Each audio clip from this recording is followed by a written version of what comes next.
Once again, I'm Dave with Merkovich, Alto Shaam reps. Don't take my word for everything I'm saying. Read the manual, please.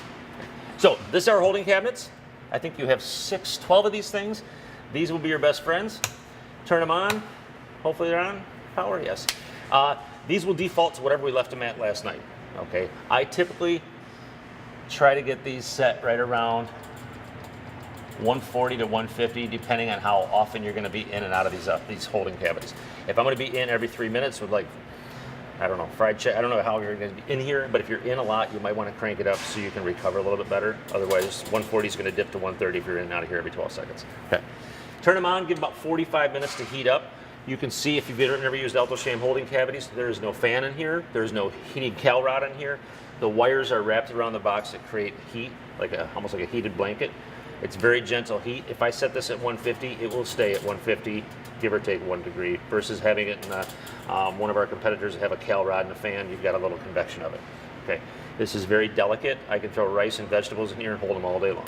Okay. Without too much degradation of quality. All the shelves are adjustable. I would prefer if you didn't put anything on the very bottom, because there are contacts right there. It will get very hot at the bottom. The air is what we're trying to get. You'll see the vents, 4 on top, 4 on bottom.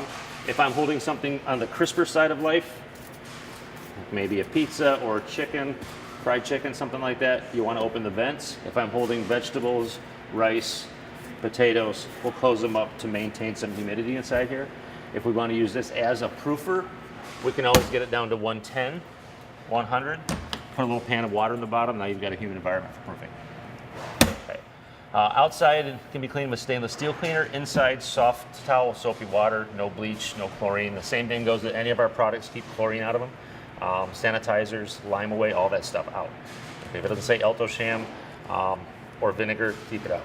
Is there any necessity to de-line valves or anything like that on the combis? In the combi, there is a section in the manual that talks about a product we make called Scale Free, and I'll give you the part number since she's a good note taker. Just write it down right now. It's called Scale Free. Part number CE 27889, and that is just like a powdered citric acid, almost like running a vinegar rinse through your coffee machine. Okay. Instead of running maybe once a week or every other week, instead of running the tabs in the combis, throw 2 scoops of that stuff inside the oven and run the wash cycle. Okay, and that will knock down any scale. Other than that, there's no need to get in there like the old steamers with boilers. We don't have to worry about it with this. Okay. Yeah, and then when you're done at night, if you're done and it's real moist in there, just crack them. I know some places leave them on 24/7. That's not necessary unless you're living here 24/7.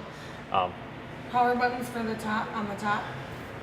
The one on the left is the top. Bottom? Bottom. Yep, see the arrow down? Yeah. And then the arrow up. You can actually put a little piece of tape here if you want for bottom and top, just so the kids get it. I say kids, I don't know, probably higher every age range. I'm not ageist.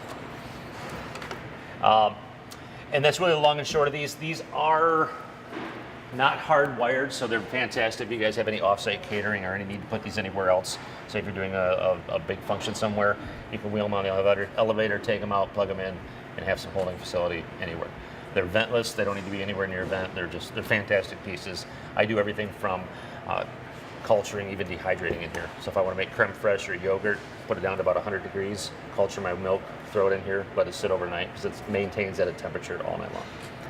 Buttermilk's fantastic in there. And then if I want to dehydrate, I'll set it for 150 and just crack the vents so I get good airflow.